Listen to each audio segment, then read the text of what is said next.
remember the day I quit. I walked into my boss's office, sat down, and said, "I'm done." He stared at me, like I had lost my mind.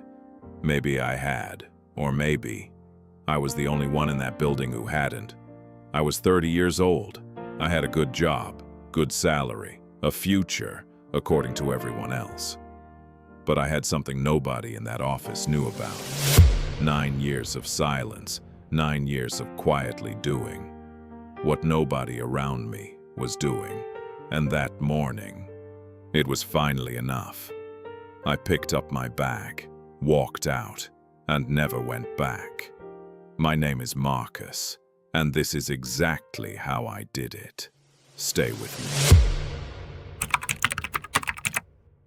I wasn't special. I want to make that clear. Normal family, normal university, normal engineering job. I sat in the same cubicle as everyone else, drank the same bad coffee, sat in the same pointless meetings. But on my very first payday, something happened. I looked at my salary, and then I looked at my coworkers. They are already planning where to spend it. New phone, weekend trip, dinner reservations. And I thought, if I spend this money today, I will need to come back tomorrow, and the day after and forever. That thought changed everything. I rode my bicycle to work every day. Not because I had to, because every ride saved me money and bought me time. I cooked my own food, packed my own lunch, and my coworkers laughed. I let them too. I didn't upgrade my phone. I didn't buy clothes to impress people who weren't paying my bills. And every single month, before I spent a single dollar, I asked myself one question. Is this worth more than one day of my freedom? And most times, the answer was no. So I kept the money, and I put it to work. I did something embarrassingly simple. Every month, before I paid for anything else, I moved 70% of my salary into index funds, specifically the S&P 500, which is just a basket of the 500 biggest companies in America. Apple, Microsoft, Google, companies that people use every single day. I didn't pick stocks, I didn't watch the market, I didn't panic when it dropped. I just kept putting money in. Every month, automatically, without thinking, without stopping. While my coworkers were spending, my money was compounding, quietly, without rest, without asking for permission. Year 1, small. Year 3, growing. Year 7, serious. Year 9, my investments were paying me more than my salary.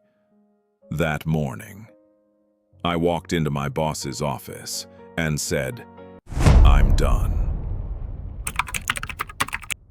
The first morning after I quit, I woke up at 9 a.m. No alarm. I made coffee and I sat outside. And for the first time in 9 years, nobody needed anything from me. No meeting, no deadline, no boss, just me and a cup of coffee. And that morning was entirely mine. I cried, not from sadness, but from relief, because I realized this is what I had been building. Not because of a number in a bank account, but because of this moment, this quiet, this freedom.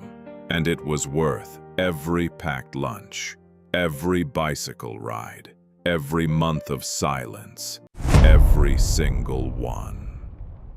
My coworkers are still there.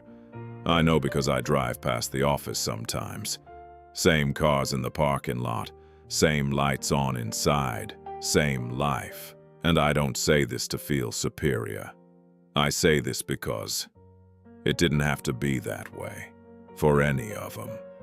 The money was always there. The opportunity was always there. The only thing missing, it was the decision. One quiet decision. To stop spending your life to impress people who don't care about your mornings. and start buying back the only thing that actually matters. Your time. I'm not special. I'm just someone who decided early. You can decide today. But the question is, will you?